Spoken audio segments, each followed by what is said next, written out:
I'm scrapping the formula that I usually use for these videos because something just happened. I just went to this lunch and learn type thing. It was a meetup for startup founders and basically entrepreneurs in our community. And I talked about podcasting and using podcasting as a marketing tool for your business, along with one of our show hosts here. And for an hour and a half, we talked about all things podcasting. And I made notes, and I thought it was a shame to let these notes go to waste. So these are questions that are on the minds of business owners, startup founders, people who are looking to expand into content marketing, who don't really do that yet, or just want to breathe new life into their content. So let's just run through these questions. Question number one, are podcasts a viable tool for marketing a business? Yes or no, and unpack that a little bit. So ultimately, podcasting is just another method of building an audience. It's another method of reaching people, and it has its pros and cons. It's not perfect, and it's not a one-size-fits-all solution, but there are a few different things that you can accomplish by having a podcast. You can network with other people in your industry. You can build your own brand or the brand of the company that you're creating, of your cause. You can also use a podcast to create a library of content that you can then draw on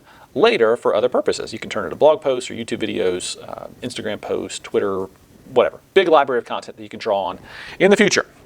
Number two, practically speaking, how can I leverage a podcast to grow my business? So really, how do I grow my business with a podcast? Well, I'm going to give you the simplest way. The simplest way is to use the they ask, you answer approach. Now, there's a great book by that title. I highly recommend you read it, but the they ask, you answer approach is simply, you're going to build content around the questions that your customers and potential customers are asking. So if you are a roofing company, how much do roofs cost? How long do roofs last? How do I know when I need to replace my roof?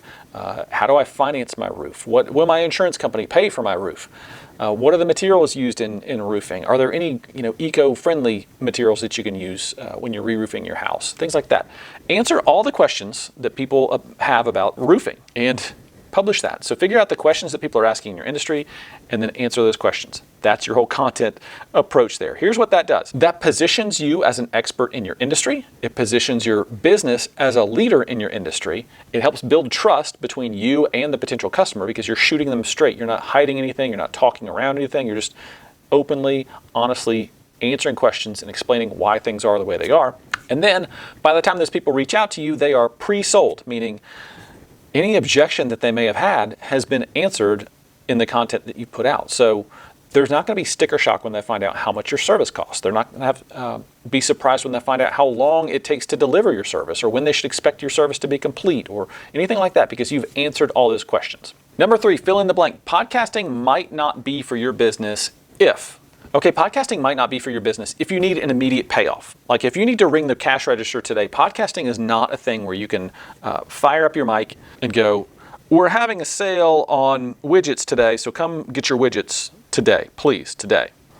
And then expect people to line up at the door or click to your website and then buy your widgets. It's not that way. Having a podcast is more about cultivating an audience, cultivating a message, and sharing the stories of either yourself or the people in your business, what you stand for, and ultimately the value that you provide. Podcasting also might not be a good fit if there's not a straight line between you and what you do and the customer. And here's what I mean by that. So if you have serve people, if you serve the public, but you're funded by a government contract, or you are a nonprofit and you take care of people, but you're funded by a grant or a big donor or something like that, then podcasting might not be a great fit for you. Next question is, at what stage of my startup can I implement a podcasting strategy, or can I start podcasting? Great question. Generally, I'd say in the early days of your business, you need to be working on finding out who the customers are and what they want and what they need and validating your concept. But I'd add on to that and say at the phase where you need to start building affinity around your brand and then mobilizing people to do things, that's probably when you need to start thinking about starting a podcast. So ultimately, the people who become really big fans of what you do are going to be a subset of your larger audience, because not everybody is going to buy from you. Not everybody's going to use your service, but they're definitely not going to buy from you or use your service if they don't already know who you are. And a podcast can help people know who you are. So having the audience in place before you need to do something for you is really helpful, so that when you're ready to make an ask, you can say, will you come to my event? Will you try this? Will you test this product? Will you take this home and see how it works? Next question is, what is the very first step somebody should be thinking about if they're thinking about starting a podcast for their business. I'm kind of torn here between figuring out who it is that you want to be talking to versus this other piece here. And this other piece is picking the format for your show, whether you're going to do a monologue show, a buddy show, an interview show, or just a panel like a roundtable show. Knowing what format you're going to use is going to drive a lot of your other decisions. Next question, what are some practical ways to increase your podcast audience? In other words, get more listeners. I'll share 2 easy ones with you, and then the next 2 aren't going to be as easy. The first one is simply SEO, search engine optimize your name of your show and your episode titles. Second one is to network with other podcasters and content makers, because we as a group tend to want to help other people, and podcasting content creation is not a zero-sum game. So somebody else doesn't have to lose in order for me to win.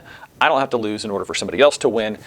You can collaborate in this space, and when I win, everybody wins, and when you win, I win, that kind of thing. The next 2 are a little bit tougher, but another way to grow your audience is simply make better episodes. Learn what it is that your customer loves and responds well to, and just do more of that. And finally, this is a little bit controversial, but another way to grow your podcast is to polarize people. And I don't mean polarize in a bad way, like us versus them, and draw hard lines and pit people against each other. Not like that. But Seth Godin says that marketing is the process of convincing people that people like me do things like this. People like us do things like this. So when you polarize people, you are forming the people like us. You are saying, you are a person like us, and we do things like this.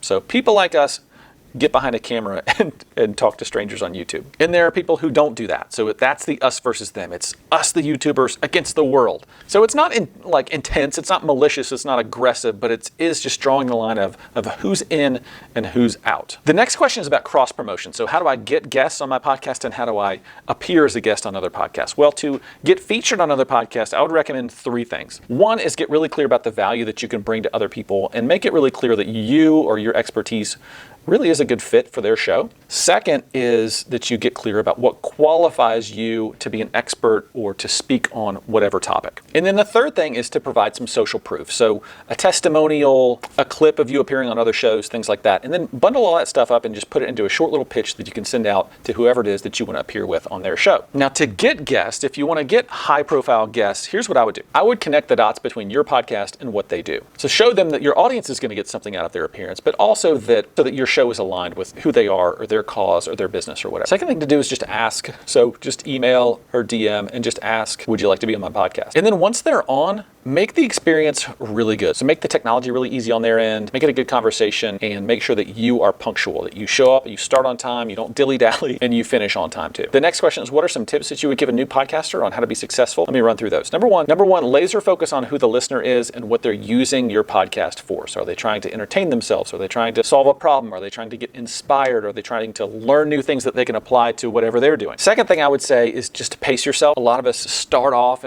really hot and heavy, and we want to put out 3 new episodes a week, and that pace is just simply too hard to maintain.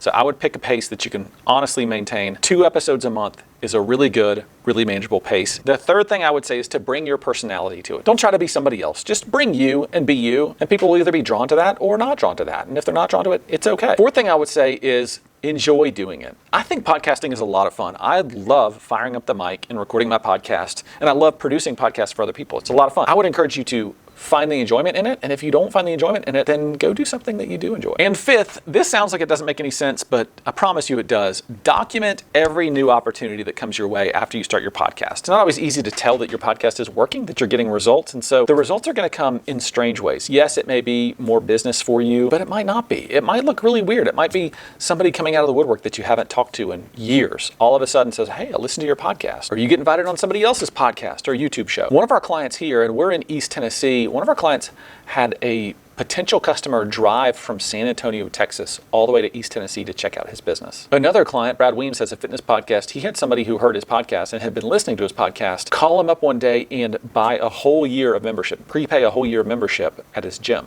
Whew, that's a lot of stuff. I hope there's something in there that you can find that's of value and that you can apply when you sit down to make your next podcast episode. I'm Leighton Hart from Market Street Media. I'll talk to you again soon.